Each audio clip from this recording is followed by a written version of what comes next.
Hello students, good morning. आज हम read करेंगे हिंदी व्याकरण का निबंध पार्ट 2 होली। आज हम होली का निबंध पढ़ते हैं। चलिए, ये आपको पेज नंबर 79 में मिलेगा। होली समता, आपसी प्रेम, उमंग और मस्ती का पर्व है।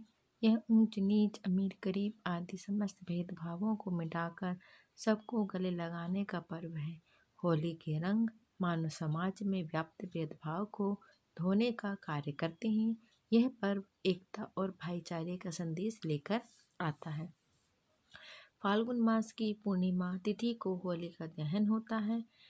दुष्ट और पापी हिरण्यकश्यप अपने ईश्वर भक्त पुत्र प्रहलाद को मार डालना चाहता था। उसकी बहन होलिका के पास एक ऐसा वरदान था जिसके कारण उस पर अग्नि का प्रभाव नहीं पड़ता था। होलिका प्रहलाद को जलाकर मार डालने के लिए उसे गोद में लेकर अग्नि पर बैठी, परंतु ईश्वर की कृपा से होलिका आग में जल मरी और प्रहलाद का बाल भी बाका ना हुआ।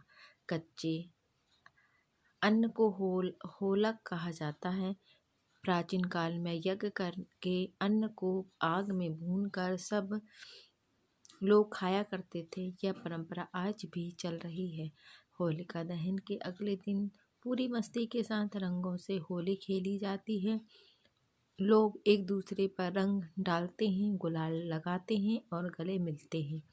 एक दूसरे के घर जाकर होली मिलते हैं और आपसी प्रेम एवं सद्भावना का प्रदर्शन करते हैं। जगह जगह होली मिलन समारोह होते हैं। इस पवित्र पर्व के साथ कुछ बुराइयां भी आ गई हैं। कुछ लोग कीचड़, पेन आदि दूसरों पर फेंकते हैं। इस तरह की बुराइयों से बचकर रहना चाहिए। होली आपसी प्रेम और भाईचारे का पर्व है। हमें इसी भावना को अपनाकर यह पर्व मनाना चाहिए। समाज को एकता के सूत्र में बांधने वाला यह पर्व आपसी भेदभाव को दूर करने का संदेश देता है।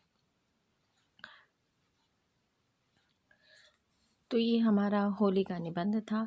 आइए हम दूसरे निबंध देखते हैं। सर्वश्रेष्ठ धन या विद्या। सर्वश्रेष्ठ धन क्या है हमारे लिए? विद्या। इसका हम देखते हैं किस तरह से हम इस पर निबंध लिख सकते हैं।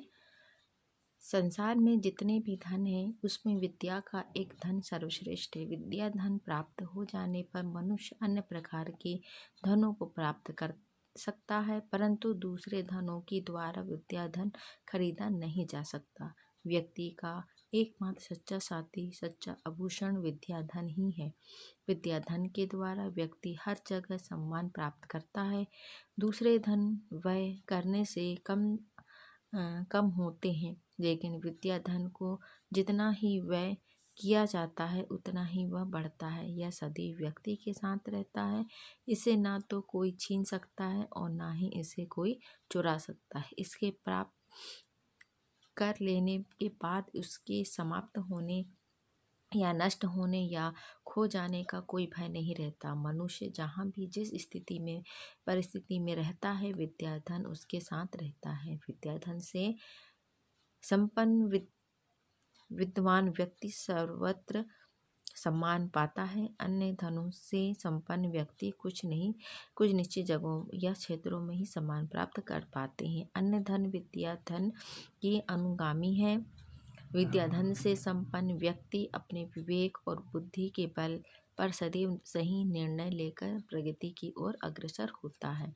लगन, परिश्रम एवं अध्ययन के द्वारा विद्या धन प्राप्त किया जा सकता है। एक बार इस धन को प्राप्त कर लेने वाला व्यक्ति आजीवन इस धन से लाभ उठाता रहता है। विद्या धन में प्रगति का रहस्य निश्चित है। यह धन ही हर क्षेत्र में सफलता प्राप्त करने की कुंजी है। विद्या धन सर्वश्रेष्ठ धन है।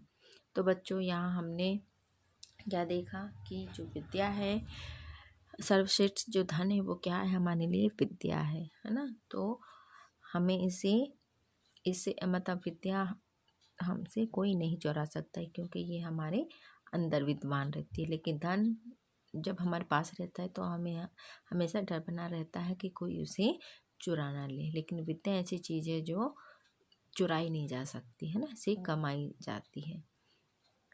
ये तो आज हमने 2 निबंध देखे हैं पार्ट 2 में, होली और सर्वश्रेष्ठ धन विद्या का। तो इसे आप एक बार रीड करेंगे, ये आपका होमवर्क है। ओके।